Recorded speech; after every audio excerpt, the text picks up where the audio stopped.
Ça, parce qu'on éjacule, qu'on prend forcément du plaisir. Bah oui. C'est quoi le problème majeur des femmes qui viennent consulter une sexologue? Trouble du désir et la difficulté à atteindre l'orgasme. Ça, c'est souvent les principales raisons pour lesquelles certaines femmes viennent consulter en fait. Difficulté à atteindre l'orgasme. Et ça peut être quoi la cause justement? La pression de la performance est très souvent retrouvée chez les hommes, mais pas chez les femmes. En fait, je pense qu'on met beaucoup de pression sur les hommes. C'est-à-dire, nous les femmes, on compte sur les hommes pour nous faire jouir en fait. Il y a des trucs comme quoi, lorsqu'une femme accouche, après l'accouchement, sa libido baisse. C'est vrai? Ça peut être vrai chez certaines femmes, pas chez toutes les femmes, parce qu'encore une fois, nous sommes différentes. Qu'est-ce qu'on peut mettre en place pour que ça revienne le plus rapidement? Parce qu'à côté de ça, monsieur, il attend quoi. La sexualité n'est pas forcément toujours que la pénétration d'une femme en fait. Les hommes peuvent aussi s'explorer. Tu recommandes la masturbation, c'est ça? Est-ce que lorsqu'une personne est excisée, elle peut encore ressentir du plaisir pendant l'acte? La sexualité, comme c'est un apprentissage, il y a des femmes qui ont tout leur clitoris qui ne prennent pas de plaisir quand même. Le sexe anal. La sodomie. Oui, bonne ou mauvaise pratique? Comme j'aime souvent dire, une seule rencontre peut changer toute une vie. Venez vivre une expérience inoubliable au Week-end de l'écrivain Tour 2026. Ce samedi 16 mai, au Salon de l'Aveyron à Paris, célébrons celles et ceux qui ont choisi d'écrire pour impacter. Au programme, conférences, ateliers, panels, stands d'exposition. Un événement organisé par les éditions Argent Livre. Ensemble, écrivons la suite de notre histoire. Changer l'histoire, laisser l'héritage, écrire pour impacter, je suis immortel. C'est à quel moment que tu sais que tu veux faire la maïeutique? Parce que tu m'expliquais tout à l'heure, mais je ne peux pas écouter. En fait, c'est après avoir loupé le concours de pharmacie, après le DUG de biologie. Après le DUG en biologie, que je me suis dit non, ça c'est pas fait pour moi. Et donc du coup, je vais passer le concours pour entrer à l'école de sage-femme. Ah, ok. Quand tu rentres. Et encore qu'à l'époque, quand on dit passer le concours, je suis rentrée à l'école de sage-femme à l'époque à titre étranger. C'était un parcours un peu compliqué. Ah oui, pourquoi? Parce que comme je n'avais pas de nationalité française, on rentrait effectivement à l'école de sage-femme, mais après, il fallait repasser les diplômes qu'on a déjà passés. Ah oui. Donc j'ai passé le diplôme de l'école de sage-femme 2 fois. Ah oui. Et sage-femme. Et du coup, tu as été sage-femme pendant combien d'années avant de faire la sexologie? Tu veux sage-femme? Oui, je sais, avant de rajouter la casquette de sexologie, peut-être 22 ans. Ah oui. 22 ans. Et en 22 ans, qu'est-ce qui a changé dans le métier, selon toi? Ou bien qu'est-ce qui a changé dans les pratiques sexuelles des femmes que tu consultes? Est-ce que ça a changé? Est-ce que les femmes ont toujours les mêmes pratiques, les mêmes demandes, les mêmes besoins au niveau sexuel depuis? Alors, c'est vrai que je me rends compte que les femmes répondent beaucoup aux besoins sexuels des hommes en fait. C'est-à-dire? C'est-à-dire quand on discute avec, ça va, tu veux être l'homme d'être l'initiateur en fait. Elles ne seront jamais initiatrices, elles vont jamais dire qu'elles ont du désir sexuel. C'est toujours à l'homme de venir vers elles. En fait, c'est une revendication. Mais en même temps, je pense que c'est l'éducation que beaucoup de femmes ont reçue. Oui. Et je sais qu'il y a aussi souvent des mythes comme quoi, je ne sais pas si c'est un mythe, mais on est sans semble être d'accord sur le fait que les femmes ont moins de libido que les hommes. Ça, c'est un mythe. C'est une idée reçue. Qu'est-ce qui te fait dire ça? C'est un mythe parce que la sexualité, c'est quelque chose qui se construit et qui s'apprend.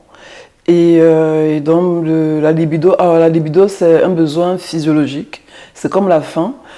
Contrairement au désir qui est comme la gourmandise en fait. Donc quand on a du désir sexuel, c'est quelque chose qu'on construit nous en fait. C'est une construction personnelle, c'est pas l'autre qui nous procure du désir. Or souvent, les femmes pensent que c'est grâce à leur partenaire qu'elles auront du désir en fait. Et ce qui fait qu'elles ne vont pas elles-mêmes à la recherche de leur désir sexuel. Comment est-ce qu'on va à la recherche de son désir sexuel? Il faut, il y a des composantes du désir sexuel. En fait, pour avoir du désir sexuel, déjà, il faut savoir si on sait repérer son excitation sexuelle. Or, il y a beaucoup de femmes, quand on va leur demander comment est-ce que vous savez que vous êtes excité, elles ne sauront pas dire. Elles ne sauront pas dire. Et puis, même si elles le disent, elles vont dire oui, j'ai le cœur qui bat, elles ne sauront pas décrire les sensations qu'elles ont dans leur corps par rapport au désir sexuel. Ah ouais? Ouais, elles ne sauront pas le dire. Et pour avoir du désir sexuel aussi, il faut érotiser ses organes génitaux. Donc érotiser sa vulve, érotiser son clitoris, érotiser son vagin. Je sais pas si je comprends. Érotiser, c'est apprendre à prendre du plaisir avec ses organes génitaux. Notamment, chez les femmes, nous avons le clitoris, nous avons un vagin. Donc apprendre à prendre du plaisir avec. Mais ça s'apprend. Ça veut dire quoi? Tu recommandes la masturbation, c'est ça? Alors, c'est vrai qu'il y a deux types de sexualité personnelle. Ouais. Effectivement, la masturbation ou l'exploration. Parce que quand on dit masturbation, ça peut perturber certaines personnes. Mais s'explorer personnellement. Et puis les fantasmes aussi. Ouais. Or, là, les fantasmes, c'est pareil, l'imaginaire sexuel. Quand on va demander aux femmes si elles ont un imaginaire sexuel, elles ne savent pas ce que c'est non plus. Quand on va parler de fantasmes, ah non, mais surtout pas. Donc du coup, comment avoir du désir si effectivement on ne tient pas compte ni de ces fantasmes, ni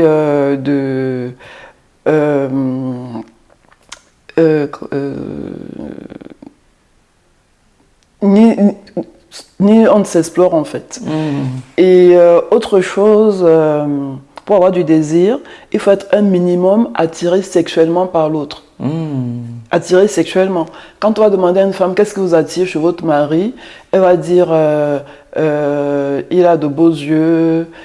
Alors est-ce que le fait de regarder ses yeux, ça a une répercussion au niveau de votre excitation génitale? Et souvent, je dis, c'est pas parce qu'on a de beaux yeux, c'est pas parce que je vais regarder les beaux yeux que ça va entraîner une excitation génitale chez moi. Donc il faut qu'il y ait quelque chose chez l'autre qui répercute au niveau du sexe.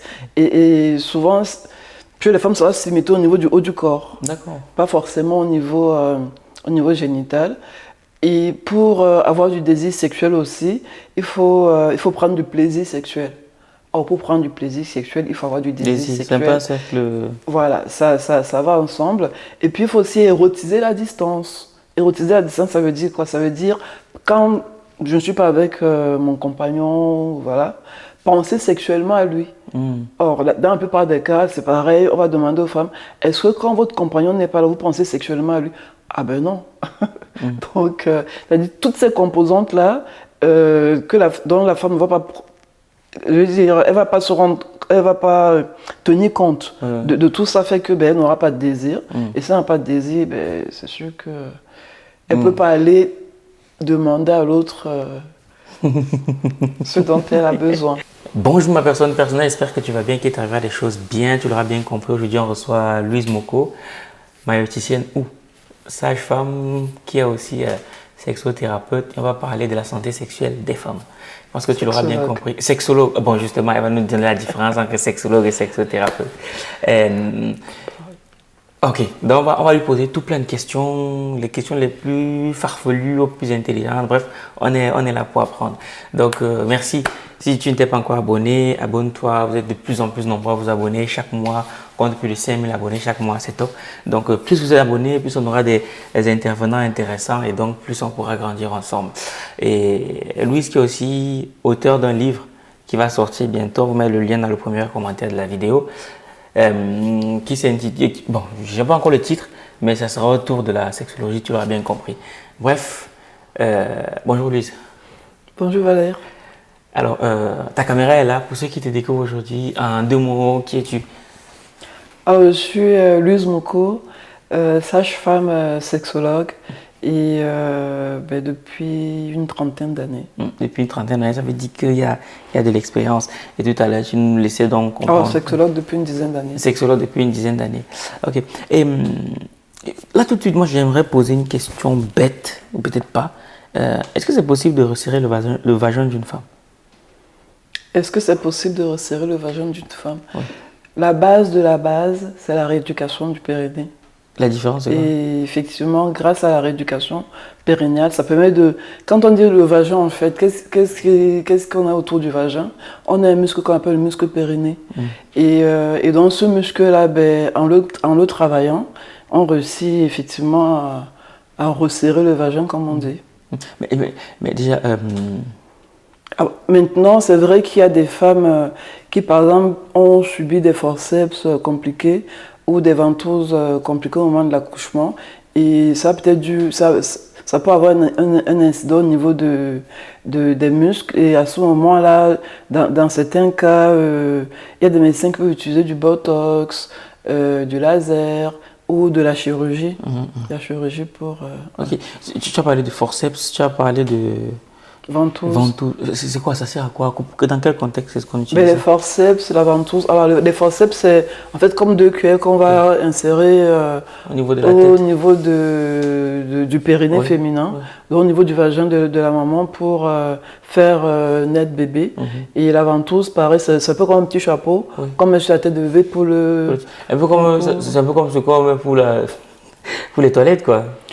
Alors ça c'est vrai que souvent quand on parle de ventouse, les parents pensent souvent que c'est ce qu'on utilise dans les toilettes de WC. Non, c'est pas tout à fait pareil.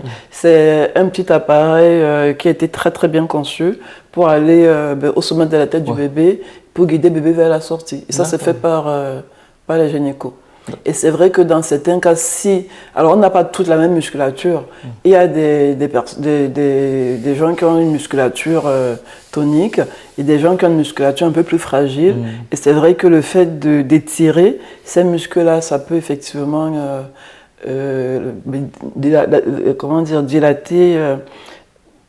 étirer les fibres musculaires du périnée. Et dans ce cas-là, alors comme je disais tout à l'heure, la base de la base, c'est la rééducation du périnée. Et dans la plupart des cas, la rééducation périnéale suffit à renforcer les muscles du périnée. Et si ça ne suffit pas, à ce moment-là, effectivement, il y a des médecins qui peuvent intervenir, voire des périnéologues. Ok. Tu parles beaucoup, le périnée, c'est quoi? Alors le périnée féminin, c'est un muscle qui tape sur le fond du bassin. C'est le muscle à la base du bassin et c'est à travers ce muscle-là que passent nos organes. Alors, chez les femmes, tu utilises beaucoup de termes techniques. Le bassin, c'est quoi pour les personnes? Le bassin féminin, c'est l'ossature osseuse. Oui, c'est l'os, quoi. Voilà, c'est l'os qu'on a au niveau en bas, au niveau là où il y a les hanches et tout ça. Voilà, on a les deux os iliaques plus le sacrum en arrière. C'est ça qui forme le bassin féminin. Et donc, à la base de ce bassin-là, nous avons le muscle périnée. Il y a le muscle. Et donc, si je comprends bien, c'est ce muscle-là qui, en fonction de s'il est bien musclé ou moins bien musclé, on aura une cavité vaginale plus ou moins importante, c'est ça? Voilà. Le muscle périnée, si effectivement il est étiré, oui, il va se contracter moins bien. D'accord. Mais j'entends souvent certaines personnes dire que en fonction de la taille de la verge, ça peut aussi élargir le vagin. Du coup, il peut arriver que un autre conjoint qui arrive, s'il a une verge plus petite, il va nager. Est-ce que c'est vrai? Est-ce que c'est un mythe? Alors, comme je viens de dire, non, pas toute la même musculature. Et le vagin, c'est un muscle. Et donc, un muscle, c'est élastique. Et qui dit élastique dit que ça peut s'adapter. Si je mets un doigt dans mon vagin, si j'ai une bonne musculature, mon doigt va paraître serré. Si je mets 2 doigts, ça va être serré. Si je mets 3 doigts, pareil. Si je mets 4 doigts.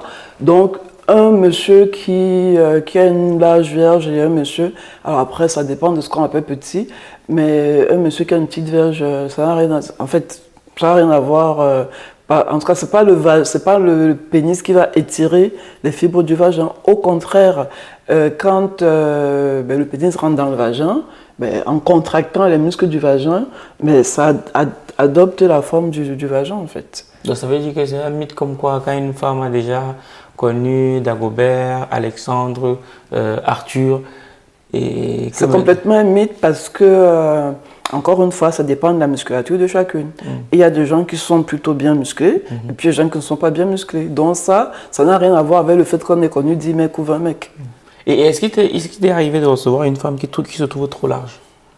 Oui, bien sûr, oui. Tout à fait. Et c'était suite à quoi? Alors souvent c'est suite aux accouchements, mais il y a aussi certains sports qui peuvent entraîner je sais pas, je vais appeler ça entre guillemets des dégâts au niveau du périnée. Et puis Il y a quoi comme... C'est quoi peut-être les sports qui peuvent être dangereux pour le périnée?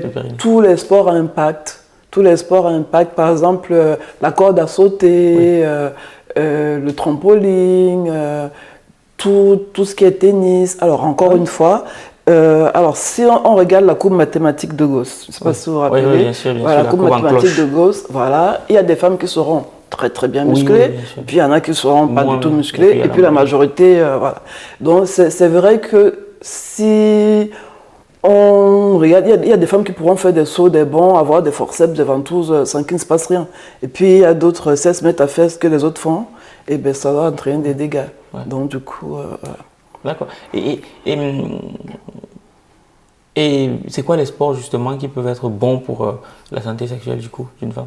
Alors les sports qui peuvent être bons pour la santé sexuelle, mais c'est tous les sports justement pas impact. D'où genre donc, le notamment yoga. Voilà, yoga. En tout cas dans le yoga par exemple, le yoga ou le pilates sont les sports qui vont favoriser beaucoup la contraction du périnée. C'est vrai qu'on parle beaucoup de périnée dans ces pratiques-là. Par exemple le vélo. Le fait de faire du vélo fait qu'on ne saute pas. Le fait de faire la marche. La marche, c'est bon pour les femmes. La muscu, comme on va à la salle, c'est bon? La muscu, ça dépend de quel muscu. Parce que si on fait une musculation, par exemple, si on fait des abdominaux n'importe comment, on voit souvent par exemple, les femmes qui vont amener la tête vers le bassin ou les pieds vers la tête. Il va se passer quoi? Ce qui va se passer, c'est que quand on amène la tête vers le bassin, sauf si on gaine son ventre et qu'on contracte son périnée, ça ira. C'est volontaire, quoi. Exactement, c'est très volontaire. Et que si j'amène ma tête, il faut que je gagne mon ventre et que je verrai mon périnée. Mais combien de femmes vont penser à le faire en fait? C'est-à-dire qu'elles ne le savent pas. Ce qui se passe, c'est que on a un diaphragme qui est là, qui va appuyer sur nos organes, et nos organes auront un impact sur notre périnée. Parce que notre périnée, en fait, c'est un peu comme la carène d'un bateau. D'ailleurs, souvent on parle de plancher pelvien aussi. Bien sûr, on parle de plancher. Donc, à force d'amener les organes sur le périnée, c'est un peu comme le marteau-piqueur. Donc, à force de faire ça, ben, ça finit par devenir plus lâche, quoi. Par affaiblir certaines musculatures et donc, du coup, effectivement, entraîner des problèmes. Alors, c'est vrai qu'après, il y a plusieurs types de problèmes qu'on peut rencontrer. Il y a le problème de la tonicité périnéale, ça c'est vrai, mais il y a tous les problèmes de descente d'organes que les femmes peuvent avoir aussi. Ça veut dire que, si on parle de descente d'organes, je pense aussi à je ne sais pas si tu vois ce que le soulevé. Les haltérophiles, là. Oui. C'est vrai que les haltérophiles, il faut qu'elles aient un très bon périnée, parce que les danseuses, par exemple, il faut qu'elles aient un très bon périnée, parce que ça saute. Ah oui, ok. Et le corollaire de ça, on a parlé du sport. Est-ce qu'il y a des aliments qui sont favorables à renforcer la tonicité du périnée et d'autres qui sont nocifs? Les aliments? Oui, est-ce qu'il y a des aliments que tu recommanderais plus? Moi, dans ma pratique, par rapport aux aliments, je ne vois pas trop. Ok, d'accord. Mais par contre, tout ce qui est le rire, l'éternuement, c'est vrai que quand on tousse, il faut faire attention à son périnée. Quand on rit, il faut faire attention à son périnée. Quand on éternue, parce que ce sont des actions qui entraînent aussi des pressions au niveau du périnée en fait. Et souvent, c'est vrai que là je fais aussi de la rééducation périnéale et c'est vrai que souvent les femmes toussent mal. Comment ça? Et même quand on... Non mais c'est vrai, souvent on entend les femmes dire « Ah là là, j'ai toussé jusqu'à ce que je me suis fait pipi dessus ». Ou alors j'ai ri jusqu'à ce que je me suis fait pipi dessus. Donc une femme qui se fait pipi dessus comme ça, quand elle tousse, quand elle rit, alors au-delà du fait que le sphincter urinaire peut être fragile, mais c'est aussi parce qu'elle n'a pas contracté son périnée en fait. Alors, ça veut dire que lorsqu'on tousse ou lorsqu'on rit, il faut qu'on s'entraîne aussi à contracter le périnée. Il faut contracter son périnée. Une fois, il y a une maman qui m'a dit, quand je criais sur mon enfant, je me suis fait pipi dessus. Je lui ai dit, vous criez dans le mauvais sens, madame. Il faut crier dans le bon sens. Donc quand je crie, je verrouille ma base, je gagne mon ventre pour pouvoir bien crier. Énorme. Je ne sais pas si vous le saviez, mais moi c'est juste énorme. Énorme. Ah oui, ok, mais d'accord. Et au-delà de ça, il y a aussi l'accouchement. Oui. Justement, on rentre vraiment dans le vif du sujet parce que Louise est maïticienne. Au niveau de l'accouchement, il y a des trucs comme quoi lorsqu'une femme accouche, après l'accouchement, sa libido baisse. C'est vrai, ça ou... Alors, ça peut être vrai chez certaines femmes, pas chez toutes les femmes, parce qu'encore une fois, nous sommes différentes. Qu'est-ce qui peut faire que la libido baisse? Ben, la fatigue. Une femme qui vient d'accoucher, c'est comme une grosse épreuve sportive. Et donc, quand on est fatigué, ben, la libido, elle va un peu, il faut s'occuper du bébé, il faut rentrer dans son rôle de maman. Et oui, tout ça fait qu'on peut avoir la libido qui baisse. Oui. Et à ce moment-là, qu'est-ce qu'on peut mettre en place pour... parce qu'à côté de ça, monsieur, il attend, quoi. Qu'est-ce qu'on peut mettre en place pour que ça revienne le plus rapidement? Alors, ceci dit, monsieur qui attend, c'est vrai que les messieurs, ils ont des choses qu'ils peuvent faire. La sexualité n'est pas forcément toujours que la pénétration d'une femme, en fait. Les hommes peuvent aussi s'explorer. Ils peuvent... Et si on a une femme, c'est pas pour s'explorer? On peut. Mais pendant combien de temps? Alors, le temps de la maternité, le temps que la femme soit prête à reprendre une activité sexuelle. Parce que c'est vrai que l'idée qu'ils voudraient que on accouche, d'ailleurs, je pense que nos grands-parents n'étaient pas fous quand dans certaines cultures, il y a la règle des 40 jours. Alors, moi, c'est vrai que pour moi, les 40 jours, c'est juste une expression pour dire qu'effectivement, après l'accouchement, il faut un certain temps pour pouvoir retrouver son corps, pouvoir retrouver une sexualité, pouvoir retrouver... refaire par exemple, je sais pas, le ménage, la cuisine, le repassage, tout ça.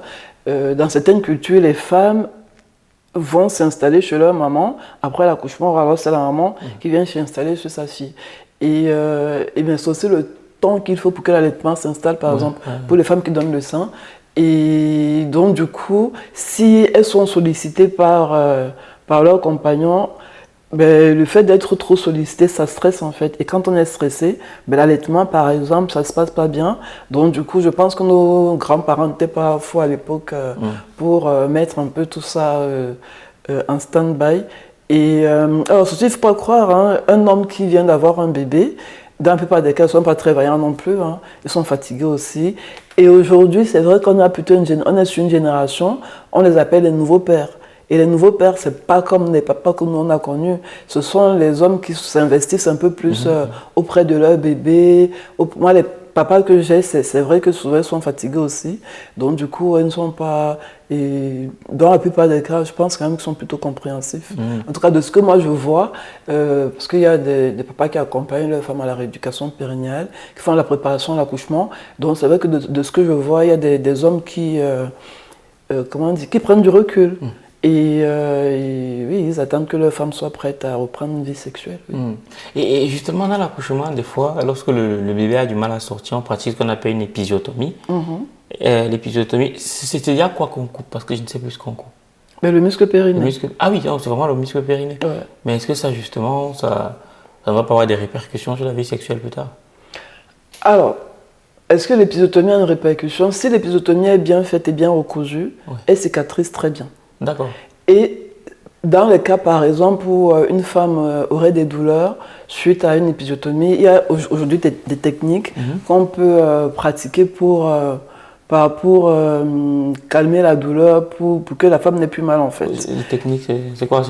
Par exemple, quand on fait les séances de rééducation périnéale, alors moi, c'est vrai que je peux travailler les doigts, on peut masser le périnée, c'est vrai, mais on peut aussi travailler la sonde. Et dans les programmes de rééducation périnéale, il y a des endorphines, des systèmes d'endorphine avec lesquels on peut travailler le périnée pour calmer la douleur.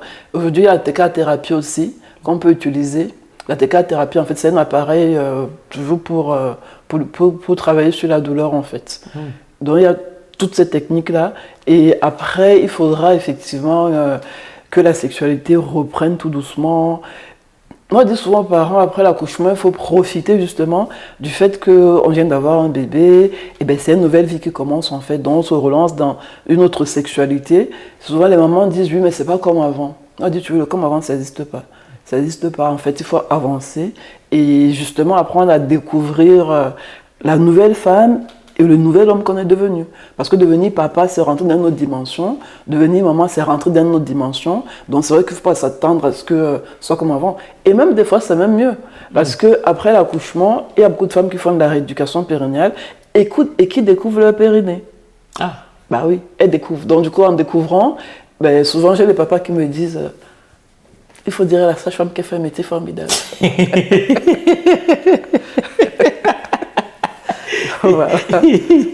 Et justement, après un accouchement, ça peut être quoi les bonnes pratiques de rééducation d'un périnée? Alors, aujourd'hui, je ne vais pas prétendre pouvoir connaître toutes les pratiques de rééducation périnéale, mais il y a quand même certaines qui sont assez courantes qu'on pratique. On peut examiner les dames avec les doigts pour faire de la rééducation périnéale. Donc, ça va consister à faire... à voir comment est le périnée, est-ce qu'il est plutôt tonique, est-ce qu'il est plutôt lâche. Alors ceci dit, le périnée c'est la base du corps, hein, et c'est vrai que là quand on parle du périnée, on ne parle pas que du périnée, mais on parle de tout le corps et de la posture et tout. Et alors il y a des méthodes manuelles qu'on peut adopter, ce qu'on appelle souvent des testings. On peut travailler avec la sonde, on peut travailler la respiration, et on peut travailler avec un petit sifflet en fait. Ce sont des techniques de rééducation périnéale qui ont été inventées. Il en existe sûrement d'autres que moi je ne pratique pas, peut-être que mes collègues pratiquent, mais déjà la méthode manuelle, la méthode avec la sonde, le sifflet, la respiration, ce sont les méthodes bien éprouvées qui permettent au périnée des femmes de bien se rétablir après l'accouchement.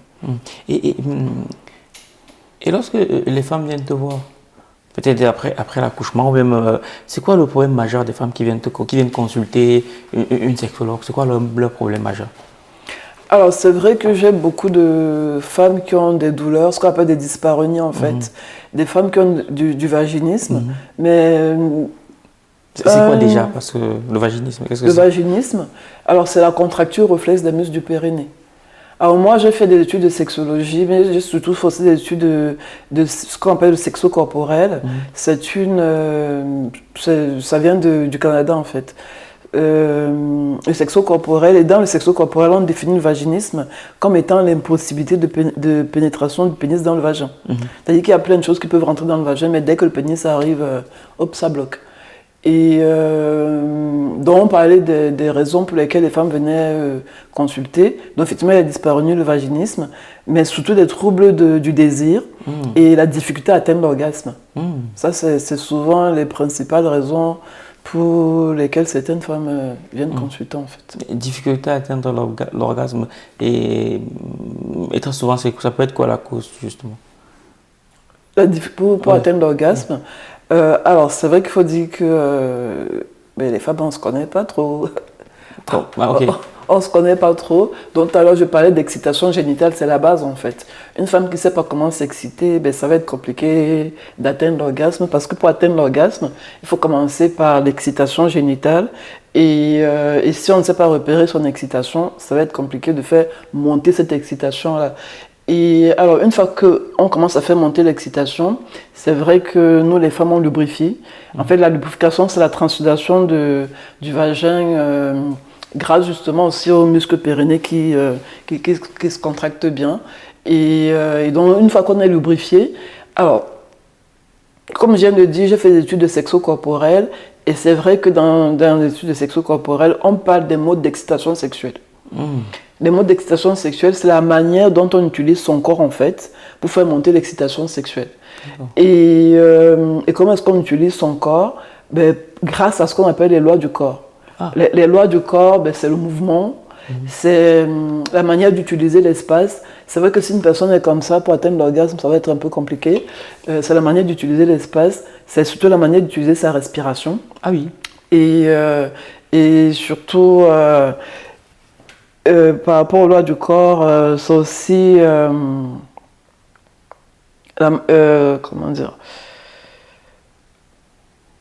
Bon, ça va te revenir. Ça va me revenir. Oui. J'entends souvent parler du Kama Sutra. Je ne sais pas si ça te parle. Oui, c'est différentes positions sexuelles qu'on peut adopter. Oui. Et c'est quoi? C'est quelque chose que tu recommandes? Pas du tout? Le Kama Sutra? Oui. ben, c'est différentes positions sexuelles. Ok, donc c'est juste ça, quoi. Du coup, si ce sont les différentes positions sexuelles, on peut effectivement... Alors, par exemple, des femmes enceintes, il y a des femmes qui peuvent plus adopter certaines positions parce qu'elles sont enceintes. Donc, on leur dira d'essayer plutôt telle position ou telle autre, en fait. Mais toutes ces positions-là sont les positions de Kama Sutra, en fait. Il en existe beaucoup, hein, au couple à être inventif à explorer. Et à explorer, ben, exactement. Comme j'aime souvent dire, une seule rencontre peut changer toute une vie. Venez vivre une expérience inoubliable au Week-end de l'écrivain Tour 2026. Ce samedi 16 mai, au Salon de l'Aveyron à Paris, célébrons celles et ceux qui ont choisi d'écrire pour impacter. Au programme, conférences, ateliers, panels, stands d'exposition. Un événement organisé par les éditions Argent Livre. Ensemble, écrivons la suite de notre histoire. Changer l'histoire, laisser l'héritage, écrire pour impacter, je suis immortel. Énorme, énorme. Et on a vu tout à l'heure que l'accouchement pouvait avoir un effet sur le relâchement, justement, des muscles du périnée. Et tu me disais aussi, Anof, que lorsqu'on sait utiliser son périnée, on peut prendre plus de plaisir sexuellement, c'était ça? Plus de plaisir sexuel, tout à fait. Et comment c'est possible?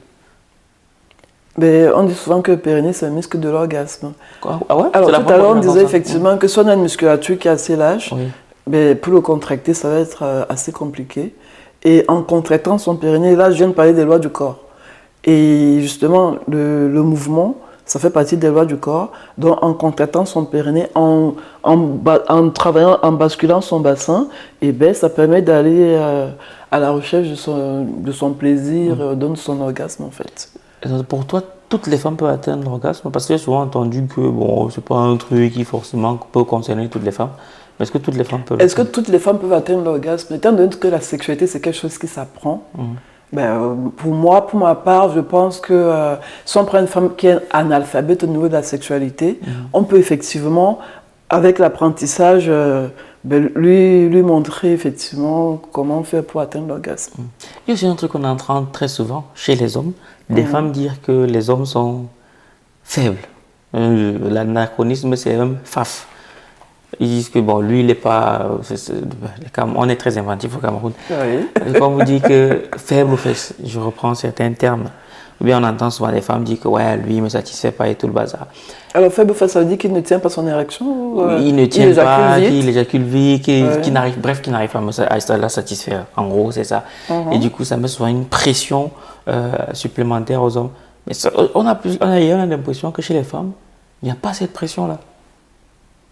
La pression de la performance est très souvent retrouvée chez les hommes, mais pas chez les femmes. Oui, non, mais le problème, c'est que est-ce que les femmes s'occupent de leur sexualité, en fait? Parce que quand on dit qu'un homme n'arrive pas à me satisfaire, qu'est-ce que tu as fait pour connaître ta sexualité? Alors, ceci dit, ce qui revient aussi souvent dans les constatations de sexologie, c'est qu'aujourd'hui, on le sait, l'homme et la femme, je veux dire, on n'est pas au même rythme au niveau sexuel, en fait. Un homme, une fois qu'il a souvent éjaculé, et ben, des fois, il y a la phase de résolution. Quand on est jeune et vaillant, on peut repartir sur une nouvelle érection. Mais nous, les femmes, c'est vrai qu'on met du temps à démarrer. Mais une fois qu'on a démarré, ben, du coup, on accède aussi à l'orgasme. Mais ça prend plus de temps que les hommes, en fait. Donc, du coup, si l'homme a éjaculé, effectivement, après, aujourd'hui, il existe plein de méthodes qu'on peut employer. En fait, je pense qu'on met beaucoup de pression sur les hommes. C'est-à-dire, nous, les femmes, on compte sur les hommes pour nous faire jouir, en fait. Mais sauf qu'il y a plein de choses qu'on peut faire pour accéder à l'orgasme. Et aujourd'hui, il y a plein de méthodes, mais je pense que les tabous font encore qu'on n'ose pas sortir d'un sentier battu pour aller chercher autre chose, en fait. Et ce serait quoi que les femmes peuvent utiliser? C'est quoi les techniques? Par exemple, pour enlever la pression aux hommes. Ouais. Là, tu viens de dire, oui, effectivement, ça met la pression. Si on utilise par exemple un sextoy, en utilisant un sextoy, c'est vrai que ça permettrait de mettre moins de pression.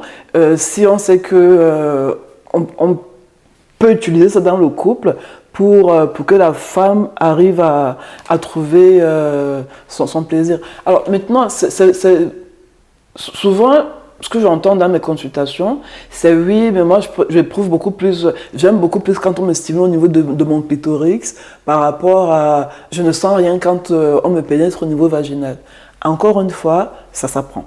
Ça s'apprend. Donc quand on dit que l'homme ne me satisfait pas, c'est peut-être là que il va falloir faire une éducation à la sexualité positive aux jeunes qui rentrent dans la sexualité. Parce que effectivement, le petit garçon, depuis qu'il est tout petit, ben lui, il se touche son sexe, il le stimule, quand il va faire pipi, il touche, même à travers son pantalon, il peut le toucher. La petite fille, peut-être que quand elle se lave son clitoris, quand elle a un pantalon, elle peut frotter son clitoris et tout ça. Donc, les récepteurs se forment au niveau de ces deux organes. Mais le vagin d'une femme, sauf les petites filles qui sont curieuses pour se dire qu'elles ont un truc entre les jambes, c'est souvent un sanctuaire en fait. Il ne faut pas y toucher. Il ne faut pas y toucher. Même dans certaines cultures, il faut attendre la nuit de noces pour rentrer, pour découvrir son vagin en fait.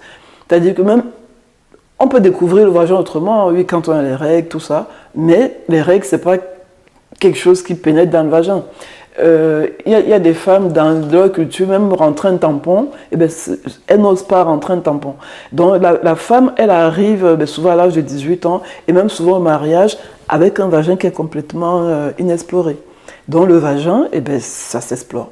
Ça s'explore. Comme je disais tout à l'heure, il faut apprendre à l'érotiser, apprendre aller chercher les sensations de son vagin, apprendre à y mettre des fantasmes positifs, mais surtout, une fois qu'on a des sensations agréables, qu'on a mis des fantasmes positifs, il faut apprendre dans un système de récompense en fait. Plus je prends du plaisir, plus j'aurai envie, moi de prendre du plaisir, moi j'ai envie. Donc quand on dit que un homme n'arrive pas à me satisfaire, ton vagin, est-ce que tu le connais en fait? Est-ce que tu connais ton vagin? Donc du coup, mais ça c'est quelque chose qui s'apprend. On peut apprendre seul, on peut apprendre à deux. Alors maintenant, c'est vrai que la sexualité, c'est le privilège des gens qui sont en couple. Donc du coup, quand on est à deux, on a plus de, en tout cas j'espère, et je souhaite, de chances d'apprendre à deux en fait. Mais tout à l'heure, tu as abordé le sujet du sextoy. Est-ce que c'est pas dangereux en ce sens où si à un moment donné, une femme se rend compte qu'elle atteint plus facilement l'orgasme que lorsqu'elle a des rapports avec son conjoint, est-ce que ça ne peut pas avoir des effets délétères? Alors moi, je trouve que le sextoy, c'est justement fait pour ne pas mettre de pression à l'homme. C'est-à-dire... mais ça peut l'écarter totalement aussi? Pas du tout. Pas du tout. Au contraire, c'est un accessoire. Un sextoy, ça ne remplacera jamais les bras de mon compagnon, ça ne remplacera jamais la bouche de mon compagnon. Voilà. Donc du coup, c'est un accessoire qu'on peut utiliser pour agrémenter sa sexualité. Parce que justement, les femmes se plaignent que oui, l'homme il est éjaculé, et bien moi je suis restée un peu comme au bord de la route. Et on peut utiliser ça comme accessoire. Et puis il y a des fois où l'homme, parce que l'homme, comment dire, pour l'homme aussi, c'est un apprentissage de la sexualité, hein. Que ce soit pour la femme ou pour l'homme, c'est un apprentissage. Donc c'est vrai que l'homme, par exemple, qui va éjaculer vite, le fait qu'il ait un sextoy fera qu'il sera moins stressé. Et quand on est moins stressé, on arrive à mieux tenir l'érection. Donc du coup, c'est tout bénéfique pour le couple en fait. Et le jour où ça marche bien, voilà, ça marche bien à deux. Et le jour où ça marche moins bien, on peut s'aider de son sexe, on peut s'aider du sextoy. Mais c'est... Bon, moi, je le conseille souvent pour éviter justement la pression qu'on peut mettre sur un homme. Oui, il faut absolument qu'il tienne. Voilà, mais ça, et puis, on pense souvent que l'homme et la femme vont arriver à l'orgasme au même moment. Ça, c'est dans les films. Hein. Dans la vraie vie, ça arrive pas. Je veux dire, ça arrive très, très, très, très rarement que l'homme et la femme arrivent à jouer au même moment. Je pense que la sexualité, un jour, ça sera pour toi, un jour, ça sera pour moi. Voilà. D'accord. Okay. Donc du coup, l'idée qu'il voudrait qu'on arrive en même temps à la jouissance, il faut s'enlever ça de la tête. Je pense que c'est pour ça que certains couples, en tout cas, que beaucoup de couples sont déçus. Parce que la femme va toujours dire, oui, lui, il a pris son plaisir, moi, j'ai pas pris mon plaisir. Alors ceci dit, ça, parce qu'on éjacule, qu'on prend forcément du plaisir. Ah. Bah oui. Comment ça? Ça, parce qu'on éjacule, comprend forcément du plaisir. Aujourd'hui, nous sommes rentrés dans l'ère de l'érotisme, comme je disais tout à l'heure. On est rentré dans l'ère de l'érotisme. Les femmes veulent atteindre l'orgasme. Donc, un homme qui est là se dit, il faut que je donne du plaisir à ma femme, il faut que je donne du plaisir à ma femme, il faut que je donne du plaisir à ma femme. Et bon, il éjacule. Est-ce qu'il a pris du plaisir lui-même? S'il éjacule alors qu'il n'est pas arrivé à ce qu'il voulait faire, il n'est pas dans du plaisir. Et l'inverse du côté de la femme est aussi vrai? L'inverse. C'est-à-dire, une femme, c'est pas parce qu'une femme a atteint l'orgasme qu'elle a eu du plaisir. Est-ce que c'est vrai? Ce qui est vrai pour l'homme? Alors, après, nous, en sexo-corporel, on a deux termes qu'on utilise. Ah, ok, d'accord. On utilise le terme orgaste et le terme orgasme. Oui. Et l'orgaste, ça s'arrête au niveau génital, c'est les contractions du périnée en fait. Les contractions au niveau du périnée. Et l'orgasme, c'est un niveau émotionnel, donc c'est la sensation de plaisir, de jouissance qu'on peut prendre quand on a eu, après un orgasme en fait. Ah, ok. Donc du coup, c'est deux thèmes, deux choses différentes. On peut orgaster sans orgasmer. Ah oui, je ne connaissais pas le terme orgaster. Ok, d'accord. Voilà. Ok. Oui, on apprend tous les jours. Autre chose, en ce qui concerne l'excision, Oui. voilà, c'est quelque chose qu'on voit beaucoup aussi dans certaines régions, de moins en moins. Est-ce que lorsqu'une personne est excisée, elle peut encore ressentir du plaisir pendant l'acte? Alors, l'excision, c'est vrai que... pour ma part, je pense que oui, puisque la sexualité, encore une fois, c'est un apprentissage. Il y a des femmes, l'excision, c'est quand on coupe le clitoris, en tout cas le gland du clitoris. On a coupé le gland du clitoris, mais il reste quand même les bulbes clitoridiens qui sont encore présents. La sexualité, comme c'est un apprentissage, il y a des femmes qui ont tout leur clitoris, qui ne prennent pas de plaisir quand même. Et on vient de parler effectivement de plaisir clitoridien, mais aussi au niveau vaginal. Que ce soit au niveau du clitoris, au niveau vaginal, et bien ça s'apprend. Ça s'apprend. Donc la femme qui a eu une excision, elle peut apprendre à érotiser son vagin. Donc si elle apprend à érotiser son vagin, elle va prendre du plaisir. Voilà. Le truc, c'est que malheureusement, souvent, oui, elle a été excisée, elle ne prend pas de plaisir. Mais c'est un peu comme une personne qui a perdu un sens. Quand on a perdu un sens, on apprend à développer les autres sens, en fait. Donc, du coup, au niveau clitoridien vaginal, eh ben, on peut développer d'autres sens qui font que, pour ma part, je pense qu'une femme qui a une excision, elle peut avoir une belle vie sexuelle, mais comme la sexualité, ça s'apprend, eh ben, il faut qu'elle apprenne. Or, malheureusement, les gens ne savent pas que ça s'apprend, en fait. Et donc, du coup, bon, on ne fait rien pour apprendre et donc, forcément, si on n'apprend pas, ben, pas de plaisir. Ouais, en effet. En effet. Et est-ce que tu penses que l'alcool peut avoir des effets délétères sur la sexualité d'une femme? Je sais que chez l'homme, oui, mais je ne sais pas si c'est qu'il en est chez la femme. Alors, l'homme et la femme, à la base, embryologiquement, on est pareil. Hein. Oui, c'est vrai. À la base, embryologiquement, on est pareil. Donc, si l'alcool a des délétères chez l'homme, il est délétère tout autant chez la femme. Parce que quand on dit qu'un homme rentre en érection, nous, les femmes aussi, nous rentrons en érection avec notre clitoris. Donc, du coup, si je suis saoule complètement, je ne vois pas comment est-ce que je veux prendre du plaisir, en fait. Mais c'est comme les hommes. Oui. Et est-ce qu'il y a est-ce qu'il existe des bonnes pratiques sexuelles? Tu vois, je reviens juste sur la question que tu m'as posée au début par rapport à la libido. Oui. Tu m'as dit, est-ce que les hommes ont plus de libido que les femmes? Non. Non. Je veux dire, l'homme et la femme, en dehors du fait que l'homme a un pénis, que nous, on a une vulve et un vagin, un clitoris et tout ça, embryologiquement, c'est tout pareil. Voilà, c'est tout pareil. Maintenant, il faut que l'homme et la femme aient envie d'apprendre. Encore une fois, je mets l'accent sur l'apprentissage, donc sur l'éducation à la sexualité, en fait. En effet. Et est-ce qu'il existe des mauvaises pratiques à l'éducation sexuelle, à la sexualité? Genre des pratiques qui sont dangereuses pour la sexualité? Alors, pour ma part, je pense que ce qu'il faut, c'est le consentement. Il n'existe pas de mauvaises pratiques Sauf si on avait des enfants, là c'est autre chose. Mais si c'est entre deux adultes consentants qui ont des pratiques et qui sont consentants sur ce qu'ils font, moi je vois pas. Non, je demande parce qu'on voit des trucs où les gens se seront attachés, les gens se font battre, des machins, trucs. Bref, je me demande, est-ce qu'il y a des... Ouais. Tout est possible dans la nature. Le sadomasochisme, c'est quelque chose qui existe. Est-ce que c'est pas dangereux pour la santé sexuelle ou alors, bon, on s'en fout? En fait, chacun éprouve son plaisir comme il peut, en fait. L'être humain est multiple. Donc, du coup, moi, en tout cas, en tant que sexologue, moi, je ne juge pas. Je ne juge pas les pratiques.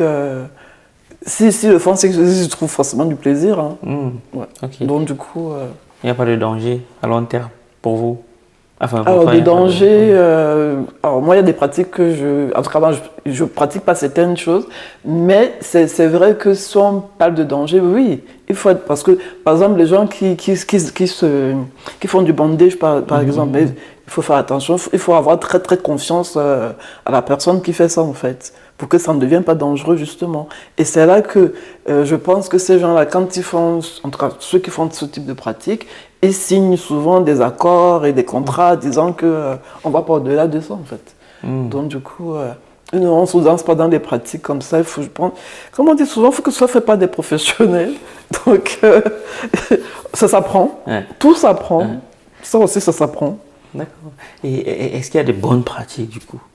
Les bonnes pratiques sexuelles, en tout cas pour ma part, ça n'existe pas. Hein. C'est ce qui nous fait plaisir, en fait. En tout cas pour moi, ce qui me fait plaisir, c'est ça, mes bonnes pratiques sexuelles. Mais la bonne pratique, je veux dire... en fait, il n'y a pas de tabou dans la sexualité. Tant qu'il y a du consentement. Voilà. D'accord. Et c'est une question que j'ai reçu plusieurs sexologues et je m'amuse toujours à leur poser cette question-là. Le sexe anal. La sodomie. Oui, bonne ou mauvaise pratique? Ou du moins recommandable? C'est une pratique sexuelle. Moi, comme je viens de dire, je ne juge pas. Donc dire bonne ou mauvaise, je ne juge pas, c'est une pratique sexuelle. Toi, en tant que professionnel, est-ce que tu recommandes? Parce qu'il arrive souvent que nous, en tant que professionnels de santé, qu'on dise par exemple que, je dis un truc simple, hein, on peut aimer boire de l'eau, mais si on en boit trop, on peut avoir une hyponatrémie. Wow, voilà. Donc, toi aujourd'hui, est-ce qu'avec cette pratique-là, en tant que sexologue, est-ce que ça a des inconvénients? Si oui, lesquels? La sodomie? Oui. Alors après, il y a des on-dit. Oui. On dit que ça entraîne ceci, on dit que ça entraîne cela. Le ceci, c'est quoi le ceci du coup? Mais il y a des gens qui disent par exemple que ça entraîne les hémorroïdes. La sodomie, ça n'entraîne pas les hémorroïdes. Voilà. En fait, il y a des gens qui n'ont jamais pratiqué des sodomies quand des hémorroïdes. Donc du coup, liés l'un à l'autre. Ou alors il y a des gens qui vont dire que ça va dilater l'anus. Oui, justement, j'ai entendu ça. Mais alors, si l'anus c'est un sphincter, et les sphincters, ça se travaille. Et puis il y a des gens qui pratiquent la sodomie, par exemple les homosexuels qui sont beaucoup sur cette pratique-là. S'ils étaient incontinents anal, je pense que tout le monde le saurait. Donc, du coup, comment on le saurait du coup? Ben, en tout cas, moi, je n'ai pas l'impression qu'ils se plaignent de quoi que ce soit, en fait. Hein. Bon. Peut-être certains. Après, je veux dire, dans tout ce qu'on fait, on est tous différents. Ouais. Il y a des gens, même la pénétration vaginale, qui pourtant, tout le monde a l'impression que oui, c'est naturel, c'est simple et tout. Et il y a des femmes qui n'apprécient pas la pénétration vaginale. Donc, tout comme certains ne vont pas apprécier la pénétration. Ça relève de l'exception, quand même. Comment? Ça relève de l'exception. Qu'on n'apprécie pas la pénétration, oui. Ben, y a plein de femmes qui vous disent qu'ils n'apprécient pas ça. Mais peut-être parce qu'ils n'ont pas appris. Et la sodomie, c'est pareil. Ça s'apprend. Ça s'apprend et c'est un art, en fait. C'est un art. Bon, je vais peut-être pas expliquer ça ce soir, comment on fait la sodomie, mais c'est un art qui s'apprend. C'est vrai que si on rentre dans un anus comme on rentre dans un vagin, là, on risque d'avoir un gros problème. Donc, c'est une autre façon de faire. Ok. Et ça s'apprend. D'accord. Donc, pour toi, mais sauf qu'aujourd'hui, c'est vrai qu'à force de voir, par exemple, des films pour adultes où on pratique la sodomie comme quand on mange une banane, ça, c'est vrai que, oui, il faut juste dire à nos jeunes que ça s'apprend. À nos jeunes ou moins jeunes d'ailleurs. Hein. Et comment est-ce que ton entourage perçoit ton métier de sexologue? Enfin, ta casquette de sexologue? C'est vrai que ça étonne toujours les gens que je dise que je suis sexologue. Souvent la question c'est mais ça sert à quoi? Mais comment est-ce que mon entourage perçoit ça? Mais pour certains, c'est comme je suis sage-femme et que je fais de la rééducation périnéale, c'est une continuité naturelle. Source, quoi. Voilà, c'est une continuité naturelle, mais c'est vrai que souvent on ne comprend pas trop le métier de sexologue. D'ailleurs, c'est un métier qui n'est pas encore reconnu, voilà, qui n'est pas encore reconnu, en tout cas en France. En France, par exemple, au Québec, ils ont l'ordre des sexologues.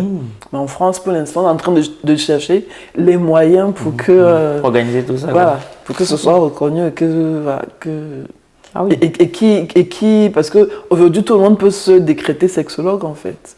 Ah oui, parce qu'il n'y a pas encore une législation qui encadre tout ça et tout. Ils essayent.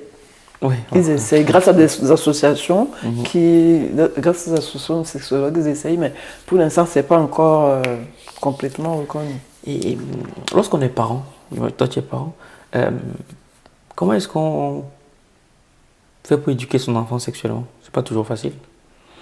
Alors, pour éduquer son enfant sexuellement, c'est vrai que, effectivement, je vois par exemple des mamans qui viennent à la rééducation périnéale. De temps en temps, ça peut arriver qu'elles viennent avec leurs enfants. Il n'y a pas de mode de garde. Et c'est, ah oui, mais il faut pas que, je lui ai pas expliqué ce que je viens faire là, par exemple. Vous voyez, la rééducation périnéale après l'accouchement, je lui ai pas expliqué ce que je viens faire là. Et donc, des fois, la question c'est, est-ce que vous parlez de sexualité avec votre enfant? Ah oui, non, mais il est encore petit. Hein. Mais sauf que, comme on dit souvent, si nous, les parents, on n'explique pas à nos enfants ce que c'est que la sexualité, il y a d'autres personnes qui se chargeront de leur expliquer, mais pas de la bonne manière. Mais peut-être que si ces parents-là ne le font pas, c'est parce qu'ils ne savent pas comment ils s'y prennent. Mais voilà, exactement. Alors, ceci dit, en France, par exemple, bon, puisqu'on vient en France, dans les écoles, il est prévu un programme de santé sexuelle par strate d'âge, en fait. Mais j'entends beaucoup de parents s'élever contre ça. Oui, on va prendre des mauvaises choses entre guillemets à nos enfants. Oui, mais sauf que si nos enfants... Pourquoi est-ce que il y a beaucoup d'enfants qui sont violés, qui subissent des violences sexuelles sans que les parents ne soient au courant. Peut-être parce qu'on les a pas éduqués à ça. Et l'éducation sexuelle, c'est quelque chose qui doit commencer tout petit. Moi, je vois par exemple, quand mes enfants étaient petits, j'ai expliqué à mes enfants comment est-ce qu'on faisait les bébés. Parce qu'il y a un moment donné de la vie d'un enfant, aux alentours de 2-3 ans, souvent les enfants posent la question spontanément, « Maman, comment on fait les bébés ?» Et là, souvent, les parents vont dire un peu n'importe quoi aux enfants et ils ne vont pas dire réellement comment ça se passe. Donc, et quand je dis aux mamans, il faut expliquer à votre enfant réellement, oui, que votre compagnon et vous avez un rapport sexuel, vous avez une vulve et un pénis, et donc le pénis de papa rentre dans le vagin de maman. Ah bon, il faut dire tout ça, sauf que votre enfant a un pénis. Et que si notre personne vient faire ça, il saura que c'est pas normal. Et de lui expliquer par exemple que là, voilà, c'est pas normal qu'un adulte fasse avec un enfant. Ça, c'est l'éducation sexuelle. Et les enfants, à un moment donné, commencent à voir que papa est différent de maman. Et d'ailleurs, souvent, on le voit, ils sont curieux, ils regardent papa, ils regardent maman pour pouvoir comment... Voilà. Alors, c'est vrai qu'en France, il y a certainement sûrement des écoles qui font très très bien ce genre de choses, mais on est quand même encore beaucoup en retard par rapport à certains pays comme la Suisse, où il y a vraiment des éducatrices à la santé sexuelle, en fait, qui vont dans les écoles, qui interviennent, en France, on va demander aux maîtresses de faire ça, sauf que la maîtresse, c'est pas son... Elle n'est pas formée. C'est pas son boulot, elle n'est pas formée à ça. Et c'est vrai qu'effectivement, demander aux mamans ou aux papas de le faire. Alors ceci, aujourd'hui, quand même, il y a de très bons livres que certains professionnels écrivent, qui sont pas très compliqués à lire avec des enfants. Qu'on peut tout simplement acheter et puis le laisser à disposition de l'enfant si on ne peut pas le lire avec l'enfant, ou alors peut-être appeler une tata, une personne avec, si les parents ne se sont pas capables de le faire, demander à un professionnel d'expliquer à son enfant ce qui se passe.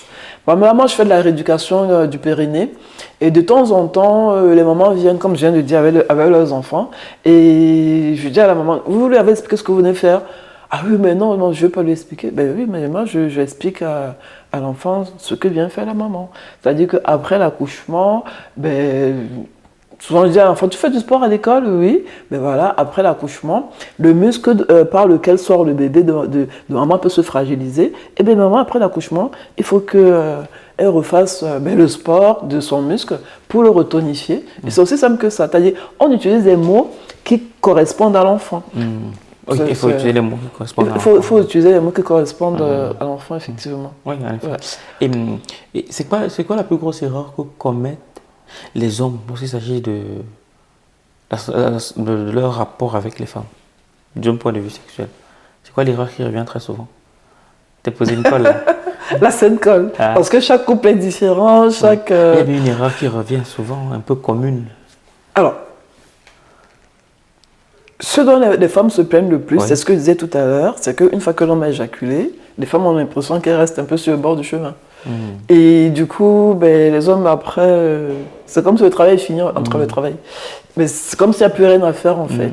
Et il y a beaucoup de femmes qui sont frustrées par rapport à ça et qui ne vont même pas oser le dire qu'elles sont frustrées, alors que le simple fait d'en parler, alors c'est vrai que la communication c'est un thème qui est très galvaudé, mais je veux dire, comme un peu à toutes les sauces, mais il faut communiquer. Il faut communiquer, dire mais en même temps, vu que les femmes ont aussi été éduquées à oui, les hommes aiment le sexe, comme si nous, c'est pas pour nous le sexe. Donc, comme l'homme aime le sexe, une fois que lui, il est satisfait, c'est bon.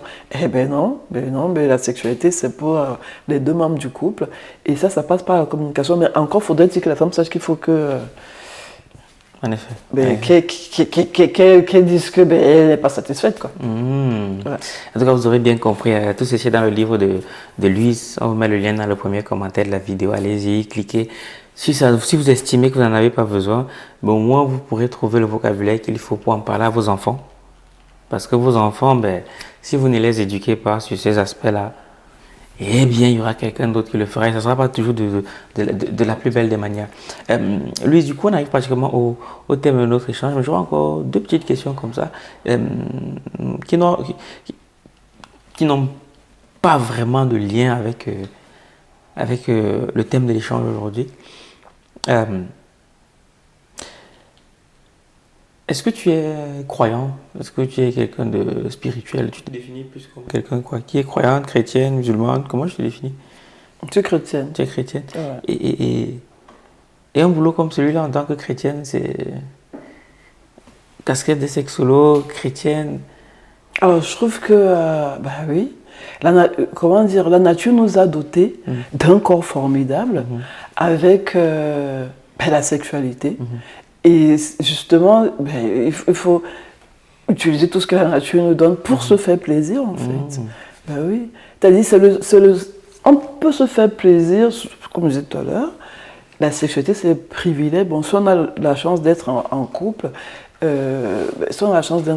ma foi, oui, au contraire, il faut apprendre pour avoir une belle sexualité. Et ça permet d'avoir le moral, ça permet d'être dans bonne santé, ça permet d'avoir une bonne immunité. C'est-à-dire, la sexualité, ça permet d'être épanoui. On ne va pas s'en priver. Hein. Et ce serait dommage de priver, par exemple, les femmes musulmanes, les femmes chrétiennes, les femmes juives, j'en sais rien moi. Ce serait dommage de les priver de ça parce que il y a la religion. Il ne faut pas que la religion rentre dans les chambres d'accoucher des gens. Bon, pourtant, elle s'y invite très souvent. Hein. Oui, sauf que la religion s'y invite trop souvent, mais moi je trouve ça dommage. Et on parle souvent du body count. Est-ce que tu penses, ça dit quelque chose, le body count? Le body count, c'est un terme très utilisé par les plus jeunes pour dire le nombre de partenaires sexuels que une femme ou un homme a pu avoir. Oui. Et est-ce que ça a un impact au niveau de la sexualité? Le fait d'avoir un body count élevé. Bon, après, on me dit le terme élevé, c'est relatif. Mais est-ce que plus on a un body count élevé, quel est l'impact que ça pourrait avoir dans la sexualité d'une personne? Partenaires différents. l'impact que ça pourra avoir, c'est peut-être le fait de comparer les uns avec les autres. Et à force de comparer, on oublie de se faire plaisir en fait. Ouais. Par exemple, bon, alors là en l'occurrence, c'est une jeune femme que j'ai reçue qui, je ne sais pas si vous le savez, hein, il y a autant de vulves féminines que de visages féminins. Oui. Et donc je pense que certains hommes ne savent pas ça. Surtout que quand on regarde les films pour adultes, souvent on prend les filles qui ont souvent la même morphologie par rapport aux caméras pour pouvoir bien filmer. Et donc je pense que ce monsieur-là, il avait peut-être que des copines qui étaient comme les filles qu'il voyait dans les films pour adultes. Et il a eu une autre compagne qui avait des petites lèvres qui débordaient énormément. Et là, il a commencé à comparer. Ben, c'est vrai que si on se met à comparer comme ça, oui. Ben, et du coup, ça a complètement cassé la fille avec laquelle elle était. Parce qu'elle, du coup, elle s'est sentie complètement dévalorisée et complètement pas normale. Comme c'était pas normal, en fait. Alors qu'elle était tout à fait... C'est normal, quoi. Bah oui, c'est comme on a le visage qu'on a. Hein. Après, il y a certains qui font du lifting, c'est vrai. Bon, je n'ai pas fait le lifting. Hein. Il y a certains qui font le lifting, mais voilà. Et je sais que mais ça, c'est l'ignorance. Oui, on est d'accord. On appelle du polymorphisme, ça n'a rien d'anormal. Bah oui. Je sais aussi que la sexualité est quelque chose de très culturel. Est-ce que il y a des éléments dans notre culture qui peuvent entraver la santé sexuelle d'une femme? Je parle d'une autre culture, peut-être camerounaise ou africaine. Est-ce que tu as vu des choses qui font en sorte que les femmes ne soient pas épanouies sexuellement? Moi, je pense que ce qui peut faire que les femmes ne soient pas épanouies sexuellement, c'est le fait que la sexualité est très phallocentrée. C'est-à-dire que c'est très masculin, c'est-à-dire c'est les hommes. Comme si les femmes sont là pour répondre juste au désir sexuel des hommes, en fait. Pour ma part, c'est peut-être ça qu'il faudrait revoir et se dire que la sexualité, c'est pas que pour les hommes. C'est pour les hommes et les femmes. et puis même quand on élève les filles, regardez, quand on élève les filles, on va dire une fille arrivée vierge au mariage. Mais est-ce que les hommes arrivent vierges? Combien d'hommes arrivent vierges au mariage? Au contraire, il faut qu'il y ait eu des expériences pour pouvoir satisfaire sa femme. C'est pour votre bien au final? Non, mais comme ça s'apprend, on peut peut-être apprendre à deux aussi. Et justement, comme il a de l'expérience, il peut mieux vous apprendre. Parce qu'au final, vous allez dire... Peut-être si la femme a de l'expérience, ils peuvent aussi avoir une belle sexualité. Mais si son expérience est plus avancée que celle de l'homme, elle peut dire que bon, lui, il ne me satisfait pas. Alors ça, je trouve que c'est vraiment une peur que les hommes ont. Et c'est vrai que je ne comprends pas pourquoi, en fait. Un homme qui a une belle assertivité sexuelle, qui est fier d'être un homme, voir pourquoi est-ce qu'il aurait peur, en fait. Non, peut-être qu'il n'a pas peur, mais c'est peut-être la femme en question qui va le lui faire savoir d'une certaine manière. Parce que très souvent, les plaintes viennent des femmes. On a très peu souvent entendu un homme dire que la femme ne me satisfait pas. C'est très souvent la femme qui dit que l'homme ne me satisfait pas. Encore une fois, comme on disait tout à l'heure, l'homme et la femme, on n'arrive pas à l'orgasme au même moment. Donc, une fois qu'on a compris ça dans le couple, parce que généralement, soit les femmes qui me le disent en consultation beaucoup, il a joué, il a eu son orgasme, il va me demander, et toi, est-ce que tu as eu l'orgasme? Mais sauf que souvent, les femmes, elles ont presque honte d'avouer que non, il ne s'est rien passé en fait. Il ne s'est rien passé. C'est peut-être là que les hommes vont dire qu'on leur met la pression. Parce qu'elle démarre juste. Vous savez, on dit souvent que l'homme, c'est un peu comme une allumette qu'on allume. Mais la femme, c'est comme un four qu'il faut chauffer. Donc, il faut qu'elle chauffe, en fait. Bon, pas toujours, hein, mais dans la plupart des cas, ça, c'est connu que l'homme et la femme, on n'a pas un début d'excitation qui est la même, en fait. Donc, du coup, par rapport à ça, je pense que c'est là qu'il y a le déséquilibre qui ferait que la femme dirait qu'il ne me satisfait pas. Mais, encore une fois, il faut qu'on dise aux gens que ça s'apprend. On apprend à se faire plaisir. Mais ça s'apprend, en fait. C'est comme tout. Mais c'est comme tout. Avant de savoir, on ne sait pas. Exactement. Ça, c'est vrai. Bon, je pense que tu l'auras bien compris, ça s'apprend. Donc, il faut prendre le temps d'apprendre.